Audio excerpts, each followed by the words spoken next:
The legend that I'm going to tell you about today is one that's from here in Gurdon, Arkansas, which is about 30 minutes from where I grew up. So I'm very familiar with this. It was a story that I'd always heard from the older folks growing up here in town that would always tell you to kind of, spook you and intrigue your interest. Want to go find out what it really is. The story goes is a railroad worker that was working a line outside of Gurdon, Arkansas, had tripped and fallen onto the tracks. It was in front of a train. He was unable to get out of the path of the train, in which, of course, the train had killed him. This was back in the early 1900s. The story goes they were unable to find his head after the train had passed, and they recovered his body and everything. His head was severed, and they were unable to find it. As the years went by, the light started showing up down in that same area of the railroad tracks outside of town. He was on the darkest of nights, and usually when it's cloud covered. The story goes is you can go out and actually see this light that's way down the tracks, and you can't ever get close to it. I mean, the closer you get to it, it starts to get farther away from you. It's almost like an optical illusion.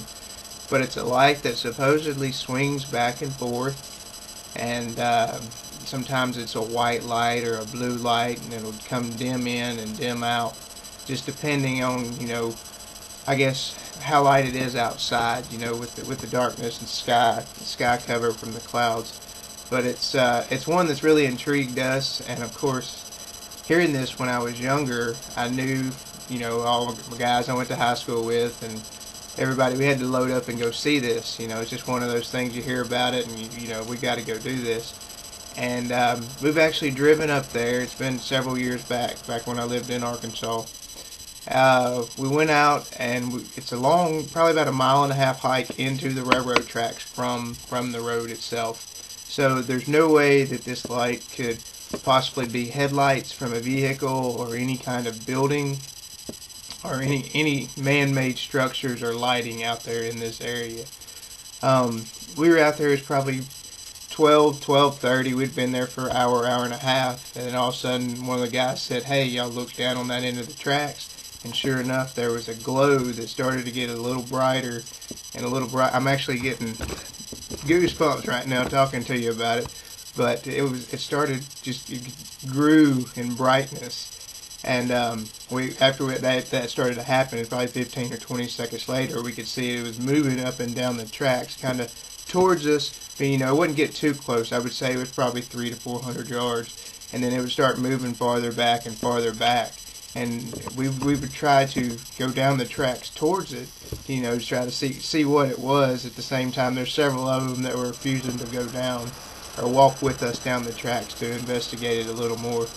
But it lasted probably 20 to 25 minutes, and then it just kind of dissipated as quickly as it appeared.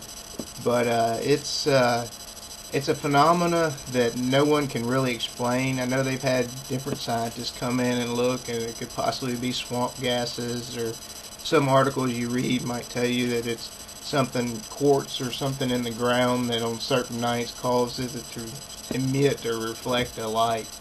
But it's all, I guess you have to see it to kind of believe or take your own opinion of what it possibly is.